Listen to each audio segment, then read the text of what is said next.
শুভ সকাল। আমন্ত্রণ জানাচ্ছি চ্যানেল আইয়ের সংবাদ পর্যালোচনা ভিত্তিক নিয়মিত আয়োজন সংবাদপত্রের বাংলাদেশ অনুষ্ঠানে। সঙ্গে আছি মামুনুর রহমান খান। আমরা আলোচনা শুরু করব। আমরা আলোচনার জন্য আজকে আমাদের স্টুডিওতে আছেন সিনিয়র সাংবাদিক এবং কলাম লেখক হাসান মামুন। আপনাকে স্বাগত জানাচ্ছি। ধন্যবাদ। আপনার সঙ্গে প্রথম অনুষ্ঠান। আপনার সাথে দেখা হলো, নিশ্চয়ই আপনার বিশ্লেষণ শুনবো। চলেন শুরুতে দেখে নিই জাতীয় দৈনিক শিরোনাম যে খবরগুলো। দৈনিক প্রথম আলো আমার হাতে, এবং শিরোনাম করেছে তারা ছায়াযুদ্ধে বিএনপি ও এনসিপি। সরকার ও এনসিপির উপর চাপ তৈরি করতে সচেষ্ট বিএনপি, এনসিপি পাল্টা চাপ তৈরি করে এইসি পুনর্গঠন চায়।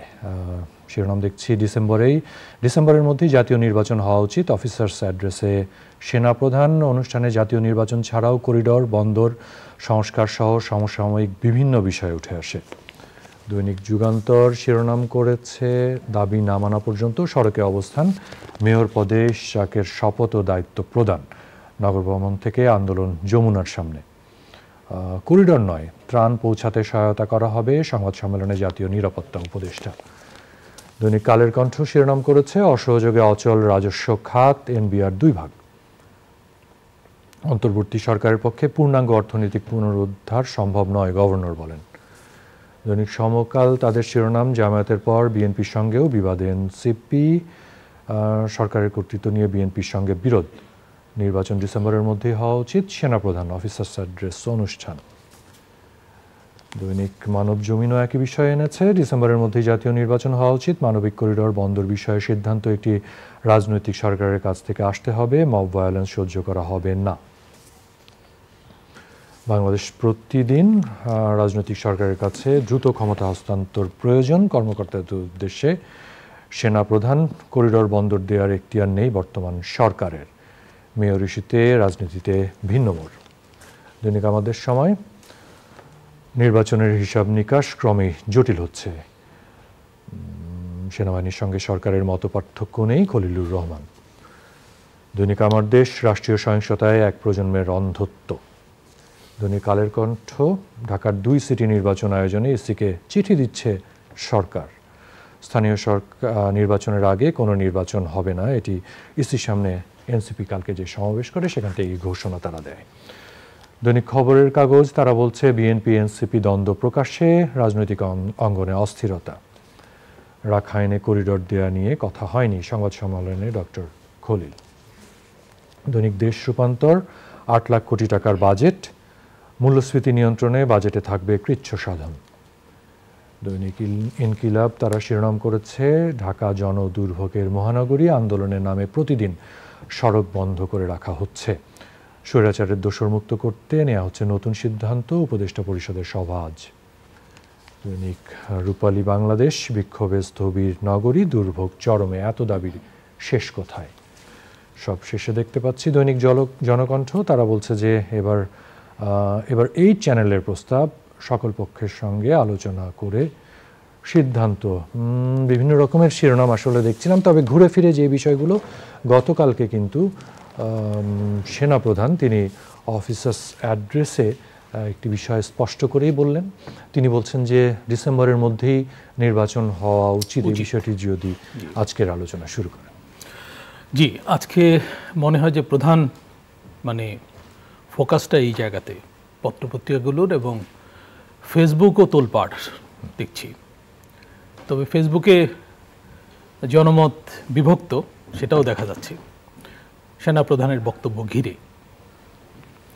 আসলে নির্বাচন কখন হওয়া উচিত এ ব্যাপারে তো একটা কথা সেনাপ্রধান কিন্তু আগেই বলেছিলেন।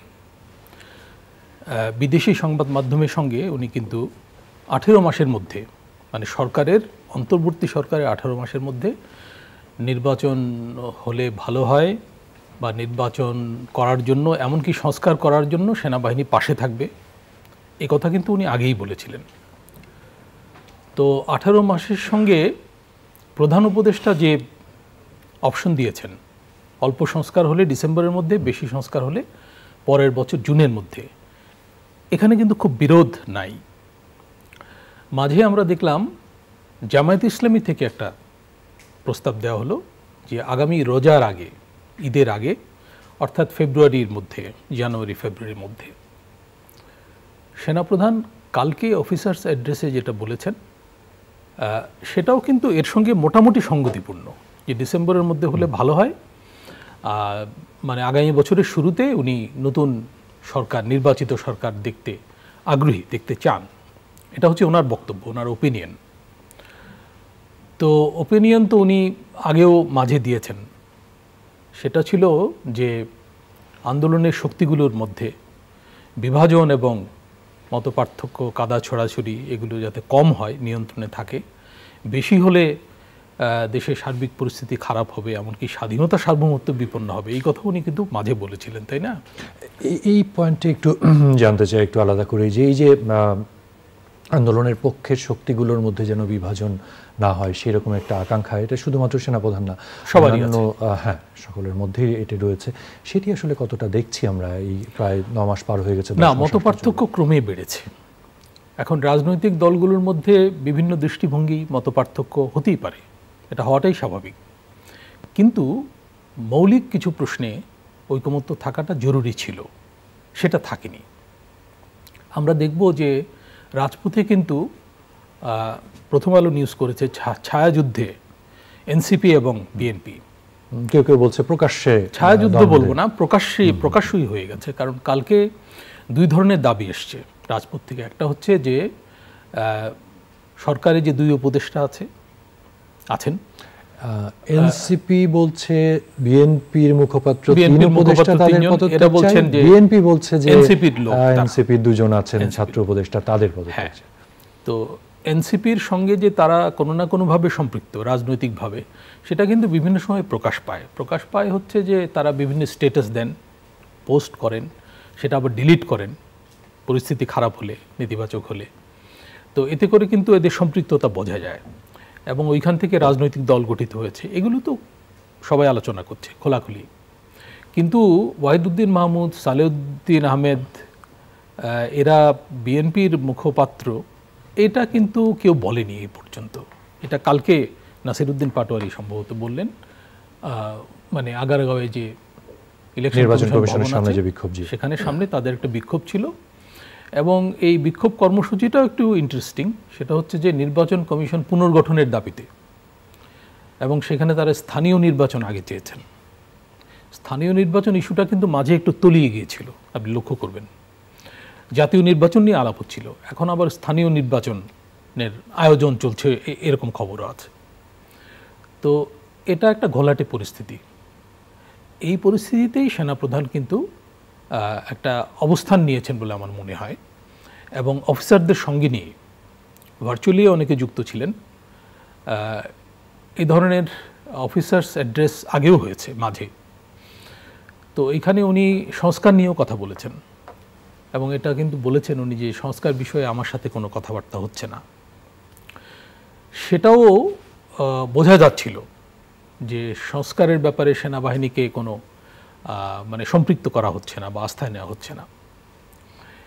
আমি একটু ব্যক্তিগত মত এখানে দেব যে মাঝে যেসব কর্মকাণ্ড হলো তাতে কিন্তু মনে হচ্ছিল যে সেনাবাহিনী যেন কোনো বিষয় না, সেনাবাহিনী যে এই গণ অভ্যুত্থানের একটা স্টেক হোল্ডার, এটা যেন বিবেচনায় নেওয়া হচ্ছে না।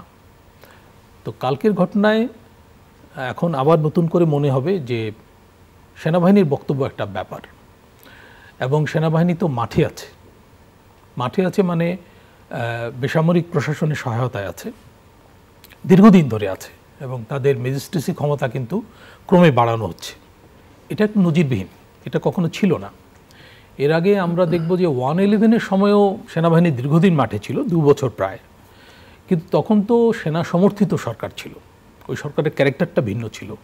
এই সরকার কিন্তু সেনা সমর্থিত সরকার না, যদিও ওই সরকার গঠনে সেনাবাহিনীর একটা ভূমিকা ছিল, সেনাবাহিনী মধ্যস্থতা করেছিল, এবং সেনাপ্রধান তখন দায়িত্ব নিয়েছিলেন যে আমি দায়িত্ব নিলাম, এবং উনি রাজনৈতিক দলগুলোর সঙ্গে কথাবার্তা বলে ছাত্র তরুণদের যারা গণ অভ্যুত্থানের নেতৃত্ব দিয়েছে তাদের মতামতের ভিত্তিতে উনি একটা মানে সরকার গঠনে সহায়তা করেছিলেন, এবং সরকারকে উনি কিন্তু সহায়তা করেই যাচ্ছেন।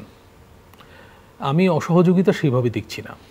কালকে তার যে অ্যাড্রেস সেখানে কয়েকটি কথা ছিল, যেমন উনি বলছিলেন যে সামনে ঈদ আসছে, কোরবানি ঈদ, সে সময় নিরাপত্তার বিষয়টি বলছিলেন এবং শেষ যেই কথাগুলো সেটাও আমি দেখলাম যে সরকারের সাথে আছে এবং তারা সরকারকে সহযোগিতা করে যেতে চান। কিন্তু অসহযোগিতামূলক কিছু বলেছেন বলে আমার মনে হয় না। আর ওই যে সময় নিয়ে যে কথাটা আমি কিন্তু বললাম যে 18 মাসের কথা উনি বলেছিলেন, উনি কিন্তু ওই জায়গাতেই আছেন এবং সরকারও ওই বারবার কিন্তু বলছেন, প্রধান উপদেষ্টা কিন্তু সেদিনও বলেছেন যে আমরা চেষ্টা করব ডিসেম্বরের মধ্যে নির্বাচন করতে।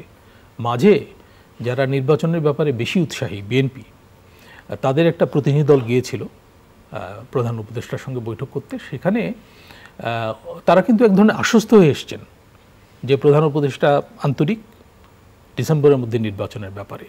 এবং মামুন, আপনি লক্ষ্য করবেন যে নির্বাচন কমিশনও কিন্তু বারবারই বলছে যে মানে আগে যে নির্বাচনটা হতে পারে, মানে ডিসেম্বরের মধ্যে নির্বাচন হওয়ার তো চান্স আছে, নেই তা না, সেই চান্সটা ধরে তারা কিন্তু প্রস্তুতি নিয়ে যাচ্ছে। অর্থাৎ ডিসেম্বরকে টার্গেট ধরে তারা প্রস্তুতি নিচ্ছে। পরে যদি হয় হবে। কিন্তু নির্বাচন কমিশন আরেকটি কথা বলেছে যে তারা কিন্তু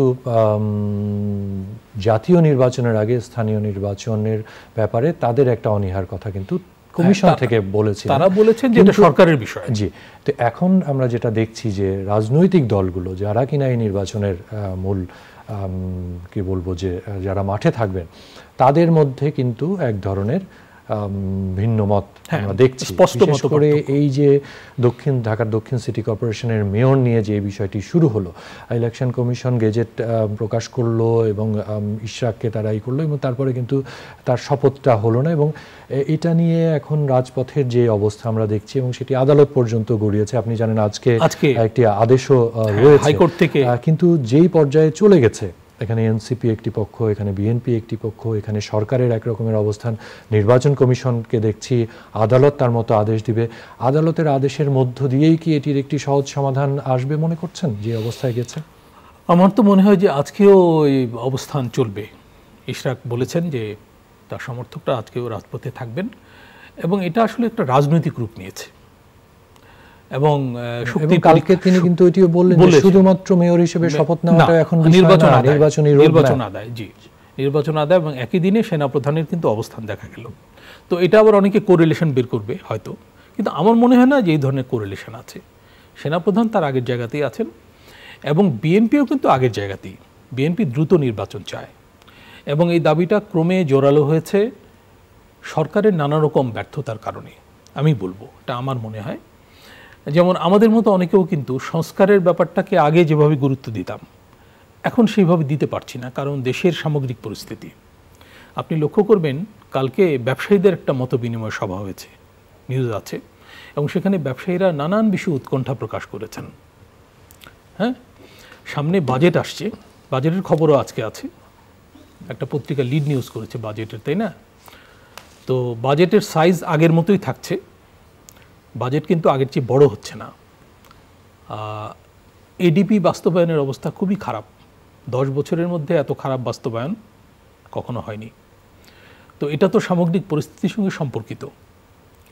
আপনি লক্ষ্য করবেন যে নিরাপত্তা পরিস্থিতির কিন্তু কোনো রকম উন্নতি হচ্ছে না। একেবারে শেষের দিকে আপনি নিরাপত্তার বিষয়টি যেহেতু বললেন, আজকে কিন্তু কয়েকটি শিরোনাম আছে। সেই যে টাঙ্গাইলের সড়কে কয়েক মাস আগে আমরা দেখেছিলাম বাসে ডাকাতি এবং শ্লীলতাহানি, আবারও সেই ঘটনা। তাহলে মানে 9-10 মাস হয়ে গেল, সেই বিষয়টি কেন আসলে এখনো জননিরাপত্তা নিশ্চিত করা যাচ্ছে? সংক্ষেপে শুনবো। জননিরাপত্তা নিশ্চিত হচ্ছে না, আমি বলছিলাম, এবং এটার প্রমাণ হচ্ছে এই ঘটনা, একই রকম ঘটনা এবং একই রুটে রংপুরগামী একটা বাসে। তো অভিযোগ আকারে এসছে শ্লীলতাহানির কথা, আমরা জানি না এখনও, এটা তদন্ত হলে বেরিয়ে আসবে। যাই হোক, শ্লীলতাহানি হোক বা না হোক, ডাকাতি তো হয়েছে, তাই না? এবং রাতের বেলা যাত্রী পরিবহন তো 5.5 ঘন্টা একটা বাস তাদের নিয়ন্ত্রণে সেটা ঘুরছে ওই মহাসড়কে, ভয়াবহ ব্যাপার। তো রাতের বেলা যাত্রী পরিবহন ব্যবস্থাটা বিপদাপন্ন এখনো, এবং ব্যবসায়ীরা কিন্তু বলছেন যে রাতে পণ্য পরিবহনটাও সংকটে আছে এবং তারা নিরাপত্তা চেয়েছেন। জি, আমরা একেবারেই সময় শেষ করে ফেলেছি, আপনাকে এখানেই থামাতে হচ্ছে, নিশ্চয়ই পরবর্তীতে আরও কথা বলার সুযোগ হবে। দর্শক, আপনাদেরকেও ধন্যবাদ জানাচ্ছি। সংবাদপত্রে বাংলাদেশ অনুষ্ঠানটি এখানেই শেষ করছি। জানি রাখেন, অনুষ্ঠানটি সপ্তাহে প্রতিদিন সকাল 9:30 প্রচারিত হচ্ছে। দেখার আমন্ত্রণ থাকবে। ভালো থাকবেন, সুস্থ থাকবেন এবং চ্যানেলের সঙ্গেই থাকবেন।